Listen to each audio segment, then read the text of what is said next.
ओम श्री सद्गुरु परमात्मा ने नमः। श्री वशिष्ठ जी बोले, हे रामचंद्र जी, श्रेष्ठ पुरुष वही है जिसने सत्संग और सत्शास्त्र द्वारा बुद्धि को तीक्ष्ण करके संसार समुद्र से तरने का पुरुषार्थ किया है। जिसने सत्संग और सत्शास्त्र द्वारा बुद्धि तीक्ष्ण नहीं की और पुरुषार्थ को त्याग बैठा है, वह पुरुष नीच से नीच गति को पावेगा। जो श्रेष्ठ पुरुष है वे अपने पुरुषार्थ से परमानंद पद को पावेंगे, जिसके पाने से फिर दुखी न होंगे। हे रामचंद्र जी, जो देखने में दीन होता है वह भी सत्संगति और सत्शास्त्र के अनुसार पुरुषार्थ करता है तो उत्तम पदवी को प्राप्त होता दिखता है। हे रामचंद्र जी, जिस पुरुष ने प्रयत्न किया है उसको सब संपदा अप्राप्त होती है और परमानंद से पूर्ण रहता है। जैसे समुद्र रत्न से पूर्ण है, वैसे ही वह भी परमानंद से पूर्ण होता है। इससे श्रेष्ठ पुरुष वही है जिसने अपने पुरुषार्थ द्वारा संसार के बंधन से निकलने का यत्न किया है। हे रामचंद्र जी, यह पुरुष और कुछ न करे तो यह तो अवश्य करे कि अपने वर्णाश्रम के अनुसार विचरे और साथ ही पुरुषार्थ करे। जब संत और सत्शास्त्रों के आश्रय होके उसके अनुसार वह यत्न करेगा, तब वह सारे बंधनों से मुक्त हो जाएगा। हे राघव, मनुष्य को सत्शास्त्रों और सत्संग से शुभ गुणों को पुष्ट करके दया, धैर्य, संतोष और वैराग्य का अभ्यास करना चाहिए। जैसे बड़े ताल से मेघ पुष्ट होता है और फिर वर्षा करके ताल को पुष्ट करता है, वैसे ही शुभ गुणों से बुद्धि पुष्ट होती है और शुद्ध बुद्धि से शुभ गुण पुष्ट होते हैं। हे रामचंद्र जी, जो बाल अवस्था से अभ्यास किए होता है उसको तो सिद्धता जल्दी प्राप्त होती है, अर्थात दृढ़ अभ्यास बिना सिद्धता प्राप्त नहीं होती। जो किसी देश अथवा तीर्थ को जाना चाहे तो मार्ग में निरालस होके चला जावे, तभी जा पहुंचेगा। जब भोजन करेगा तभी क्षुधा निवृत्त होगी, अन्यथा न होगी। जब मुख में जिह्वा शुद्ध होगी तभी पाठ स्पष्ट होगा। गूंगे से पाठ नहीं होता। इसलिए जो कुछ कार्य सिद्ध होता है सो अपने पुरुषार्थ से ही सिद्ध होता है। चुप हो रहने से कोई कार्य सिद्ध नहीं होता।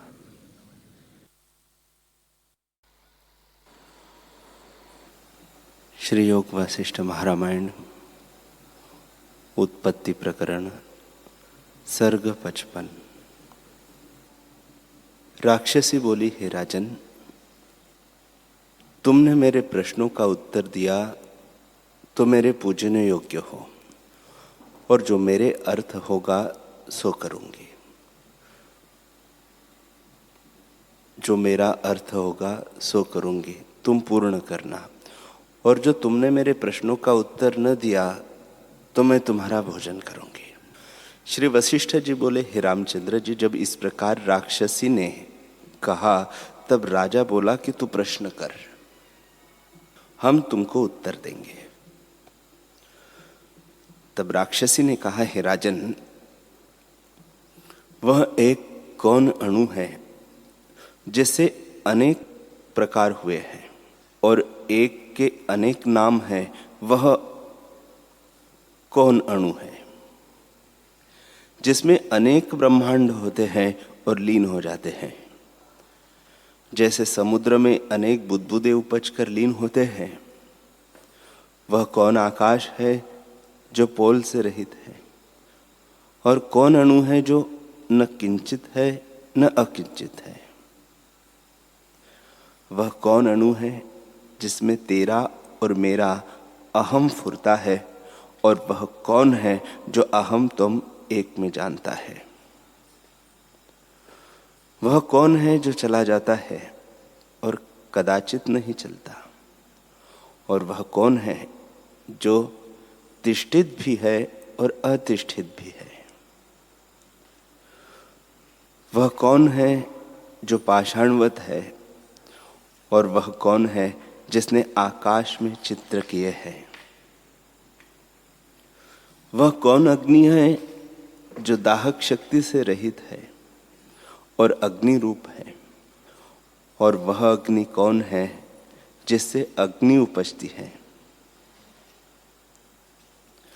वह कौन अणु है जो सूर्य, अग्नि, चंद्रमा और तारों के प्रकाश से रहित है और अविनाशी है?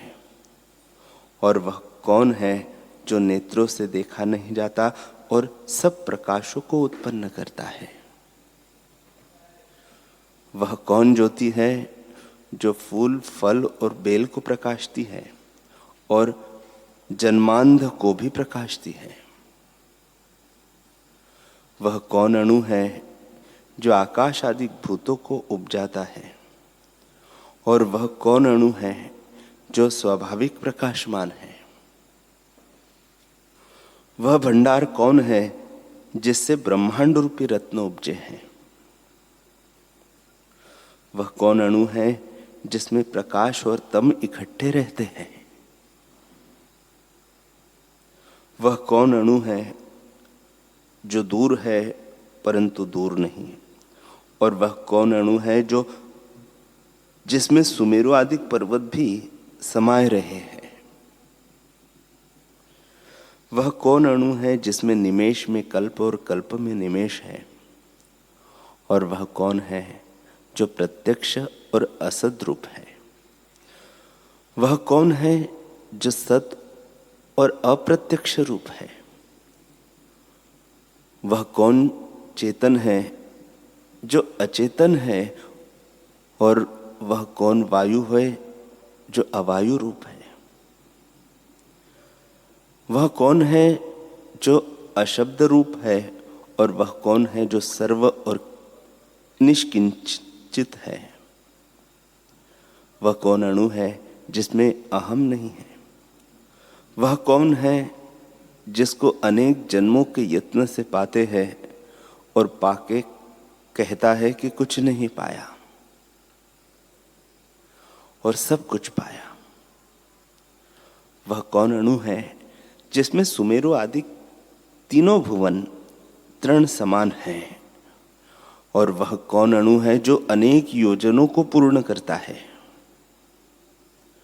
वह कौन अणु है जिसके देखने से जगत फुराता है? और वह कौन अणु है जो अणुता को त्यागे बिना सुमेरु आदि स्थूल आकार को प्राप्त होता है? वह कौन अणु है जो बाल का 100वां भाग और सुमेरु से भी ऊंचा हुआ है? वह कौन अणु है जिसमें सब अनुभव स्थित है? और वह कौन अणु है जो अत्यंत निस्वाद है और आप ही सब स्वाद होता है? वह कौन अणु है जिसको अपने ढापने की सामर्थ्यता नहीं और सबको ढाप रहा है? और वह कौन अणु है जिससे सब जीते हैं? वह कौन अणु है जिसका अवयव कोई नहीं और सब अवयव को धारण कर रहा है? वह कौन निमेष है जिसमें बहुतेरे कल्प स्थित है? वह कौन अणु है जिसमें अनंत जगत स्थित है, जैसे बीज में वृक्ष होता है? वह कौन अणु है जिसमें बीज से आदि फल पर्यंत अन उदय हुए भी भासते हैं? वह कौन है जो प्रयोजन और कर्तृत्व से रहित है और प्रयोजनवान और कर्तृत्ववान की नई स्थित हुआ है? वह कौन दृष्टा है जो दृश्य से मिलकर शून्य होता है?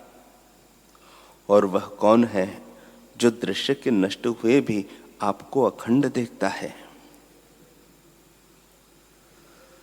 वह कौन है जिसके जाने से दृष्टा, दर्शन, दृश्य तीनों लय हो जाते हैं? जैसे सोने के जाने से भूषण भाव लीन हो जाते हैं। और वह कौन है जिससे भिन्न कुछ नहीं, जैसे जल भिन्न तरंगों का अभाव है। वह एक ही कौन है जो देश काल वस्तु के परिच्छेद से रहित सत असत की नाई स्थित है। और वह कौन अद्वैत है जिससे द्वैत भी भिन्न नहीं, जैसे समुद्र से तरंग भिन्न नहीं। वह कौन है जिसके देखे सत्ता असत्ता सब लीन होती है।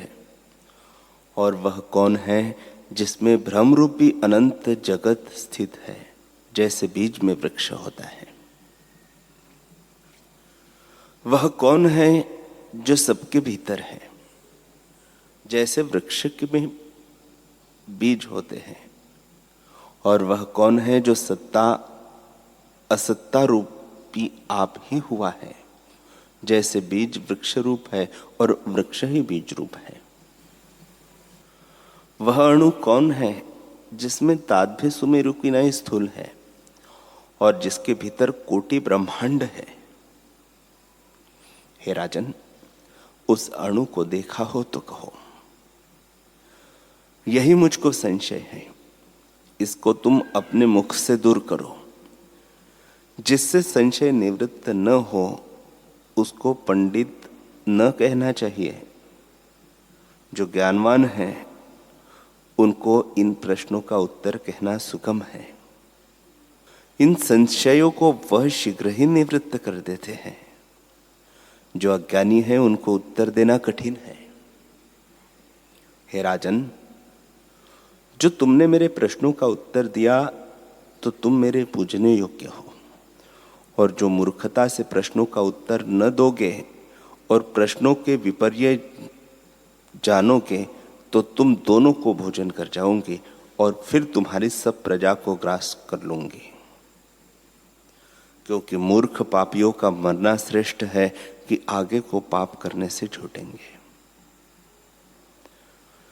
इतना कहकर वशिष्ठ जी बोले कि हे रामचंद्र जी, इस प्रकार राक्षसी कहकर और शुद्ध आशय को लेकर तृष्णीम हुई। और जैसे शरद काल में मेघ मंडल निर्मल होता है तैसे ही वह निर्मल हुए। श्री वशिष्ठ जी बोले, हे रामचंद्र जी, अर्धरात्रि के समय महाशून्य वन में जब उस राक्षसी ने महाप्रश्न किए तब महामंत्री ने उससे कहा, हे राक्षसी, ये जो तुमने संशय प्रश्न किए हैं उनका मैं क्रम से उत्तर देता हूं। जैसे उन्मत्त हाथी को केसरी सिंह नष्ट करता है तैसे मैं तेरे संशयों को निवृत्त करता हूं। तूने सब प्रश्न परमात्मा ही के विषय किए हैं, इससे तेरे सब प्रश्नों का एक ही प्रश्न है, परंतु तूने अनेक प्रकार से किए हैं सो ब्रह्मवेत्ता के योग्य है। हे राक्षसी, जो अनामाख्य है अर्थात सर्व इंद्रियों का विषय नहीं और अगम है और मन की चिंतना से रहित है, ऐसी सत्ता चिन्मात्र है और उसका आकार भी सूक्ष्म है, इस कारण सूक्ष्म कहता है। सूक्ष्मता से ही उसकी अणु संज्ञा है। उस अणु में सत असत की नाई जगत स्थित है और उस ही चिद अणु में जब कुछ संवेदन फुरता है वही संवेदन सत्य असत्य जगत की नाई भासता है, इससे उसे चित्त कहते हैं। सृष्टि से पूर्व उसमें कुछ न था, इससे निष्किंचन कहता है। और इंद्रियों का विषय नहीं, इससे न किंचित है। उसी चिदणु में सबका आत्मा है, इससे वह अनंत भोक्ता पुरुष किंचन है और उससे कुछ भिन्न नहीं, इससे किंचन नहीं। वही चिदणु सबका आत्मा है और एक ही आभास से अनेक रूप भासता है, जैसे सुवर्ण से नाना प्रकार के भूषण भासते हैं। वही चिदणु परमाकाश रूप है, जो आकाश से भी सूक्ष्म और मन वाणी से अतीत है। सर्वात्मा है शून्य कैसे हो? सत को जो शून्य कहते हैं वह उन्मत्त है, क्योंकि असत भी सत बिना सिद्ध नहीं होता। जिसके आश्रय असत भी सिद्ध होता है सो सत है। वह चिदणु पंचकोशों में नहीं छिपता। जैसे कपूर की गंध नहीं छिपती, तैसे ही पंचकोश में आत्मा नहीं छिपती, अनुभव रूप है। वही चिन्मात्र सर्वरूप से किंचित है और अचेतन चिन्मात्र है, इससे अकिंचित इंद्रियों से रहित और निर्मल है। उसी चिदणु में फुरने से अनेक जगत स्थित है। जैसे समुद्र में फुरने से तरंग उपजते हैं और फिर लीन होते हैं, तैसे ही चिद अणु में फुरने से अनेक जगत उपजने के लीन होते हैं। वह मन और इंद्रियों से अतीत है, इससे शून्य कहता है, और अपने आप ही प्रकाशता है, इससे अशून्य है। हे राक्षसी, मेरा और तेरा अहम एक आत्मा है। अहम की अपेक्षा से त्वम है और त्वम की अपेक्षा से मैं परिच्छिन्न हूं, परंतु दोनों का उत्थान एक आत्म तत्व से ही है। उस ही चिद अणु के बोध से ब्रह्मरूप होता है और उस ही बोध में अहम त्वम सब लीन होते हैं, अथवा सर्व आप ही होता है। त्रिपुटी रूप भी वही है। वह चिद अणु अनेक योजनों पर्यंत जाता है, कदाचित चलायमान नहीं होता, क्योंकि संवित अनंत रूप है। योजनों के समूह उसके भीतर है। वास्तव में न कोई आता है और न जाता है। अपने आकाश कोश में सब देश काल स्थित है। जिसमें सब कुछ हो, उसकी प्राप्ति वास्तव में क्या हो? यह जितना जगत है वह तो आत्मा में है, फिर आत्मा कहाँ जावे? जैसे माता की गोद में पुत्र हो तो फिर वह उस निमित्त कहाँ जावे? तैसे ही आत्मा में यह जगत स्थित है, फिर आत्मा कहाँ जाए? देह की अपेक्षा से चलता भासता है, वह कदाचित चला नहीं है। जैसे आकाश में घट आदि स्थित है, तैसे ही चिद अणु में देश काल स्थित है। जैसे घट एक देश से देशांतर को जावे तो घट जाता है, आकाश नहीं जाता, पर घट की अपेक्षा से आकाश जाता भासता है। वास्तव में घटाकाश कहीं नहीं गया, क्योंकि आकाश में सब देश स्थित है। यह कहाँ जावे? तैसे ही आत्मा भी जाता है और नहीं जाता। उस ही चिन्मात्र परमात्मा में संवेदन आकार रचे है और आदि अंत से रहित विचित्र रूपी जगत रचा है। वही चिदणु अग्नि किनाई प्रकाश रूप है और जलाने से रहित है। ज्ञान अग्नि से प्रकाशमान है।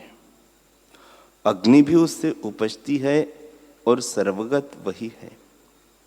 द्रव्यों को पचाता भी वही है। प्रलय में सब भूत उसमें ही लीन होते हैं और पुष्कल मेघ इकट्ठा हो तो भी उसको आवरण नहीं कर सकते। वह सदा प्रकाश और ज्ञान रूप है। आकाश से भी निर्मल है और अग्नि भी उससे उत्पन्न होती है। सबको सत्ता देने वाला वही है और सूर्य आदि भी उसके प्रकाश से प्रकाशते हैं। वह अनुभव रूप है और नेत्रों बिना भासता है। ऐसा हृदय रूपी मंदिर का दीपक आत्मा अनंत और परम प्रकाश रूप है और मन और इंद्रियों का विषय नहीं। वह लता फूल फल आदि सबको आत्म तत्व से प्रकाशता है। सबका अनुभव करता वही है और काल आकाश क्रिया आदि पदार्थों को सत्ता देने वाला भी वही चिदणु है। सबका स्वामी करता वही है। सबका पिता भोक्ता भी वही है और सदा अकर्ता अभोक्ता रूप है। जैसे स्वप्न में कर्ता भोक्ता भासता है पर अकर्ता अभोक्ता है, उससे भिन्न नहीं, इस कारण किंचन रूप है और जगत को धारण करने वाला है। स्वरूप से मात्र मान मेय जिससे प्रकाशते हैं और कुछ उपजा नहीं। चिदात्मा का किंचन है, किंचन से जगत की नाई भासता है। तूने जब पूछा था कि दूर और निकट कौन है, सो अलख भाव से दूर भी वही है और चिद्रूप भाव से निकट भी वही है। अथवा ज्ञान से निकट है और अज्ञान से दूर है।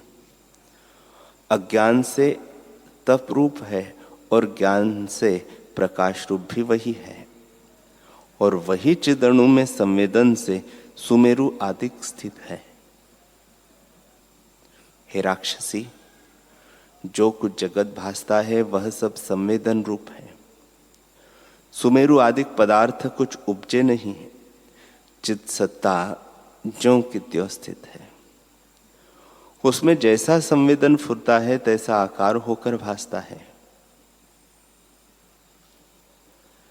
जहां निमेष का संवेदन फुरता है वहां निमेष कहता है, और जहां कल्प का संवेदन फुरता है वहां उसे कल्प कहते हैं। कल्प, क्रिया आदि जगत विलास सब निमेष में फुराए हैं। जैसे मन के फुरने से बहुत योजनों पर्यंत पुरुष देख आता है, और जैसे छोटे शीशे में बड़े विस्तार नगर का प्रतिबिंब समा जाता है, तैसे ही एक निमेष के फुरने में सब जगत फुराता है।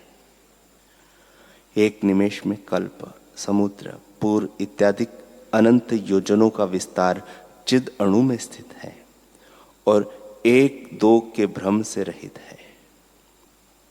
हे राक्षसी, इस जगत का स्वरूप कुछ नहीं, संवेदन से भासता है। जैसा जैसा संवेदन में दृढ़ प्रतीत होता है तैसा ही तैसा अनुभव होता है।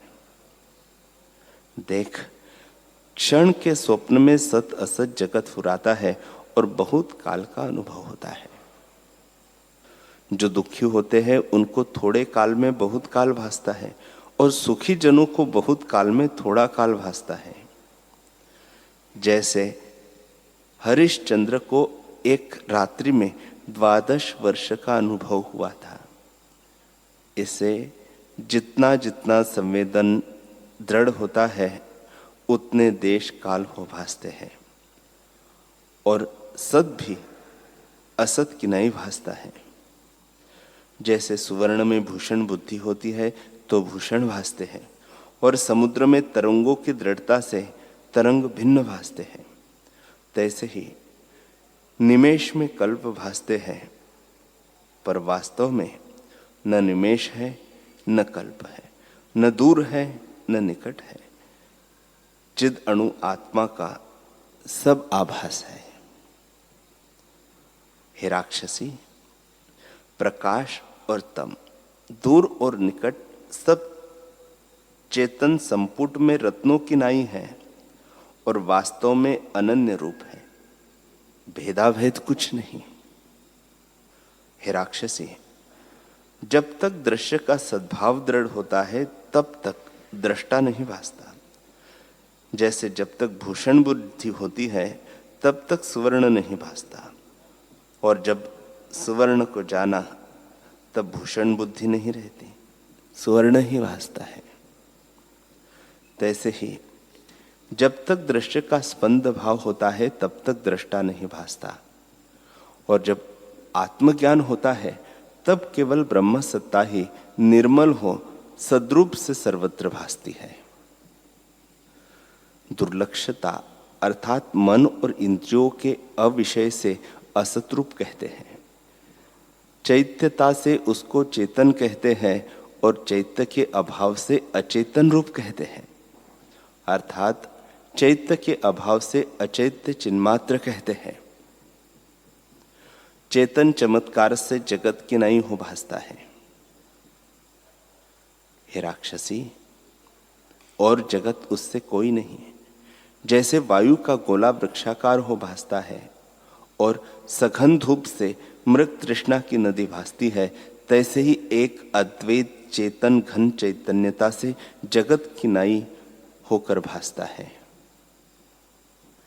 जैसे सघन शून्यता से आकाश में नीलता भासती है, तैसे ही दृढ़ सघन चेतना से जगत भासता है। जैसे सूर्य के सूक्ष्म किरणों का किंचन मृग तृष्णा का जल होता है, उस नदी का प्रमाण कुछ नहीं, तैसे ही इस जगत की आस्था भासती है, पर सब आकाश रूप है। जैसे भ्रम से धूलि के कण में स्वर्ण की नाई चमत्कार होता है, तैसे ही जगत कल्पना चित्त के फुरने से भासती है। जैसे स्वप्नपुर और गंधर्व नगर आकार सहित भासते हैं, सो न सत है न असत है, तैसे यह जगत दीर्घ स्वप्न है, तो न सत है और न असत है। हे राक्षसी, जब आत्मा में अभ्यास हो तब यह कुंड आदिक ऐसे ही रहे और आकाश रूप हो भासे।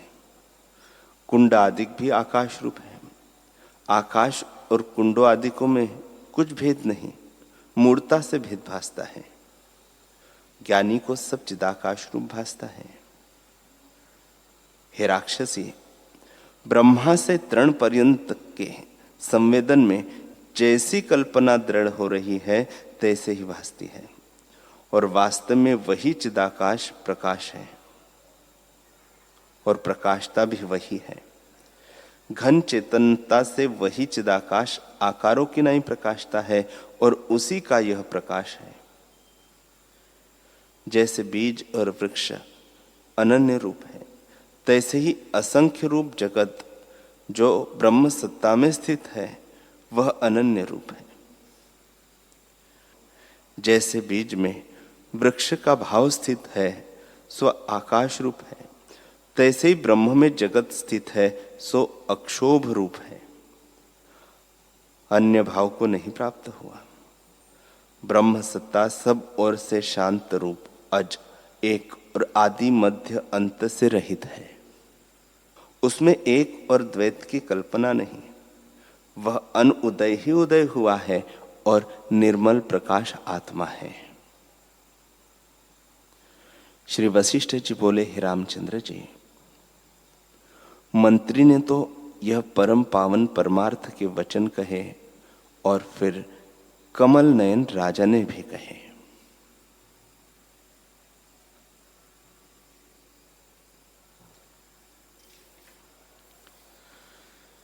हरि ओम।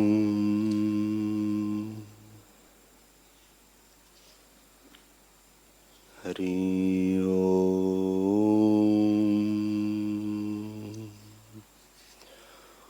ओम। सहना भवतु सहनौ भुनक्तु सह वीर्यं करवावहे तेजस्विनावधीतमस्तु मा विद्विषावहे। ओम शांति शांति शांति। श्री सद्गुरुदेव भगवान की जय।